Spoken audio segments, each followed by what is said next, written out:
which had hurt all the more because she loved him so much. There was a time she dreamed of happily ever after in Gray's arms. She'd even convinced herself that he was just one of those guys who found it hard to say the words. But she needed to hear them. She had to know he actually loved her. Finally, she thought if she said the words first, he would reciprocate. One day, in their favorite restaurant, she had taken his hand in hers and gazed into his warm green eyes glimmering in the candlelight. "Gray, I love you," she'd said. His fingers stiffened within her grip, and his smile faded. "Gray?" she'd prompted him. "Did you hear me?" "Yes, of course. I just have to—" He'd glanced around as if seeking an escape, then stood up. "I have to call the office." He'd rushed away from the table like a man pursued by a demon, then returned a few minutes later and continued with dinner as if their previous conversation had never happened. She'd gotten the message loud and clear. A week later, after a lot of soul-searching, she had broken up with him. She'd told him that she loved him, but he clearly didn't love her. A part of her, even at that point, had hoped he'd deny it, then sweep her into his arms and proclaim his love for her. Instead, he'd only looked shocked. Then she'd asked him outright, "Do you love me?"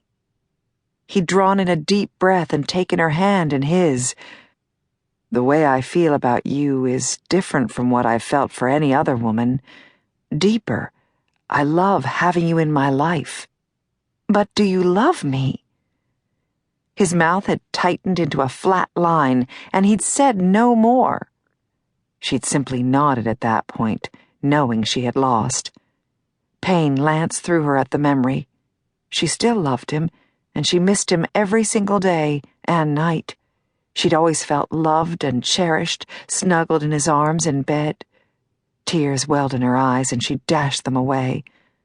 "Oh, honey." Grace pulled her into a warm embrace and patted her back.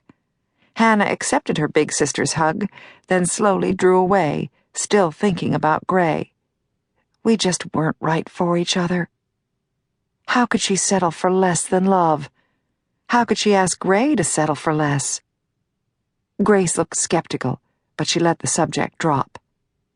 "Okay, honey, what are you doing to solve the problem?" Hanna's sister, who was a holistic healer, was a firm believer that everyone was responsible for their own problems and solutions. "I've been reading books," Hanna gazed at Grace, "and I'm talking to you." Grace's eyes glowed with warmth, and she smiled. "There's a 10-week course at the university in the evenings. I believe it starts next week. I know the guy who's teaching it, and he's exceptional." Hanna's eyes narrowed. "What kind of course?" "It's called Kama Sutra for the Beginner, but he discusses different sexual issues, and one of the things he talks about is female orgasm and the fact that a lot of women have trouble achieving it. I know the instructor, and I've recommended a couple of my patients take the workshop." "I'm already signed up." "You are?" Grace's eyebrows rose. Obviously, she didn't believe her. Gray had signed them up for that course, hoping it would help her with her problem. Now that they'd broken up, though, she couldn't bear to take the course alone. Not that she would tell Grace that. Taking the course would remind Hanna of the frustration she and Gray had both shared. It would remind her how hard he had tried to make sex enjoyable for her, despite her problem. It would remind her that she no longer had Gray in her life. "You know," Grace stared at Hanna over the frosty water glass she held in her hand. "The instructor's single." "Forget it." Grace sipped her water, then placed her glass on the table. "Okay, so why don't you do something wild and different, something you've never done before?" "Like what?" "Well, maybe find some sexy guy, someone you don't even know, and make wild, passionate love with him. If you don't know him, you can act differently. You don't have to be yourself. You can be wild and uninhibited.